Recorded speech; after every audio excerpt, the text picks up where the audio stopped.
Keren dan tidak kerennya seorang pemimpin, Pak, bisa dilihat saat dia ada dalam situasi yang memungkinkan dia harus ngambil keputusan. Nah, sekarang kalau kita ngomong-ngomong soal mengambil keputusan ya, atau istilah sekarang itu decision making gitu. Gimana ya kira-kira cara seorang Gajah Mada mengambil keputusan? Simak terus, coy.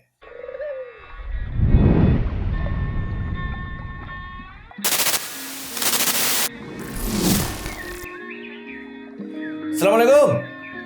Bismillah, alhamdulillah, Allahumma sholli ala Muhammad.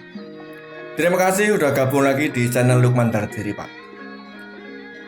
Kalau teman-teman pernah ikut training leadership ya, atau training management, biasanya tema pengambilan keputusan alias decision making itu sering menjadi faktor penentu keberhasilan dalam pemimpin.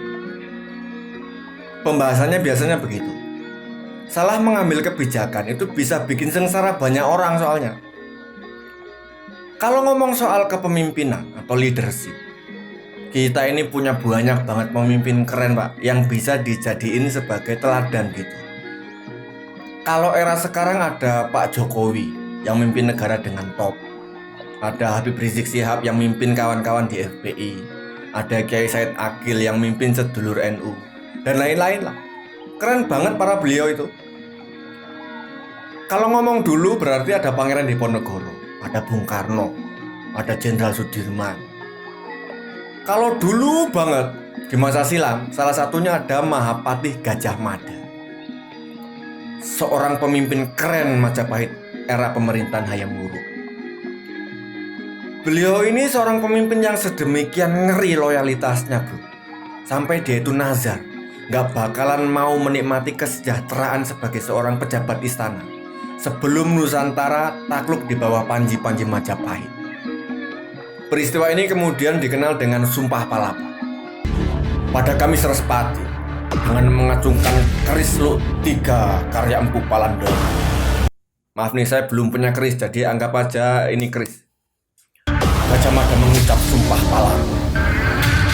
Lamun Hus kalah Nuswanto, ingsun amukti pala. Lamun kalah ring Gurun, ring Serang, Tanjung Pura, ring Haru, ring Pahang, Lompo, ring Bali, Sunda, Palembang, Tumasek. Samono ingsun amukti pala. Nyatuin sekian puluh kerajaan di banyak pulau, bro, itu bukan kerjaan kecil. Dan Gajah Mada juga nggak dalam rangka kampanye gitu atau umbar janji politik doang. Nggak sedikit, bro, yang nyinyir pas dia itu habis ngucapin sumpah. Ada yang ngetawain, ada yang ngebully. Tapi keputusan dia ngeluarin sumpah pasti berdasarkan pertimbangan terukur. Seorang Gajah Mada kan nggak mungkin asal jeplak. Lah terus bagaimana metode pengambilan keputusan Mahapatih Gajah Mada ini? Menurut yang pernah saya tahu ya, Gajah Mada ternyata punya metode tersendiri dalam mengambil keputusan atau decision making yang disebut dengan Pancatata Upaya. Dan setelah dipikir-pikir, metode ini ternyata masih berlaku sampai sekarang. Cuman beda-beda istilah doang. Tapi mudah-mudahan yang sedikit saya sampaikan nanti bisa jadi salah satu alternatif rujukan gitu buat teman-teman yang kebetulan berada di ranah manajemen. Dan nanti kalau ada yang mungkin mau ngasih saran atau ngasih tambahan, silahkan tulis di kolom komen. Yang pertama disebut dengan Maya Tata Upaya atau identifikasi masalah.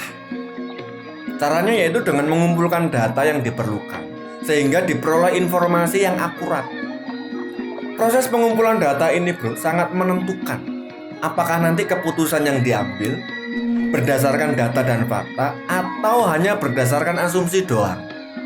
Karena begini, kalau ada orang ya, apalagi dia itu seorang leader, memutuskan sesuatu, mengambil kebijakan hanya berdasarkan opini publik, berdasarkan asumsi, itu kayaknya nggak keren banget gitu.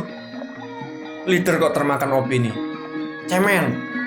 Setelah data terkumpul, langkah selanjutnya adalah upeksa tata upaya, menganalisa secara mendalam semua informasi dan data.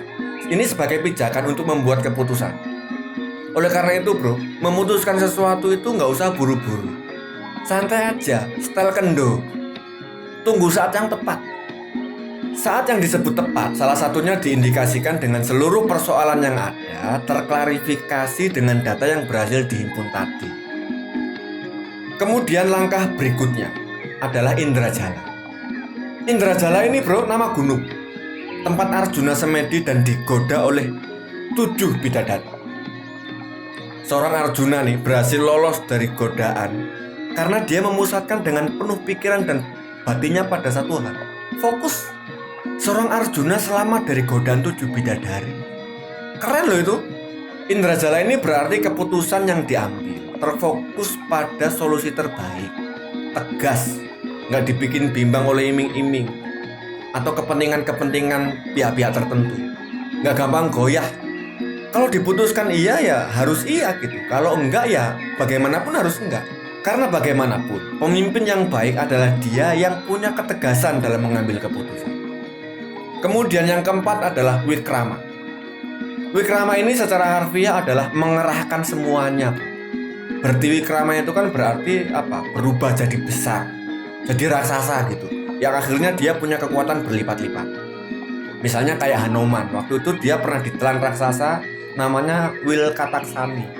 Kemudian Hanuman ini bertiwikrama pada saat ada di perut raksasa tadi, berubah besar. Akhirnya perut Wilkataksani ini ambrol pak, mati dia. Anggota Avenger yang punya skill kayak gini itu Dr. Bruce Banner.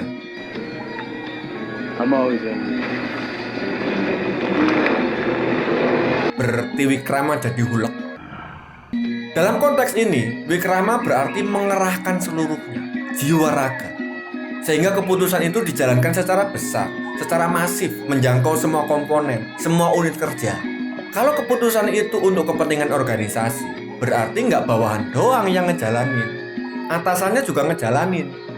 Kemudian yang terakhir adalah konsistensi dan komitmen dalam menjalankan keputusan, alias logika wiyasa. Jika kemudian ya hasil dari keputusan yang diambil itu berdampak pada munculnya persoalan baru, ya dicari lagi solusinya, lalu diputuskan langkah apa yang akan ditempuh dengan berdasar pada 5 metode atau 5 instrumen tadi. Maya tata upaya, identifikasi masalah; upeksa tata upaya, analisa data; Indrajala, memutuskan dengan tegas; wikrama, semua menjalankan; dan terakhir adalah logika wiyasa, konsisten dan komit. Demikian bro. Terima kasih, semoga bermanfaat. Pas seduluran selawase. Wassalamualaikum.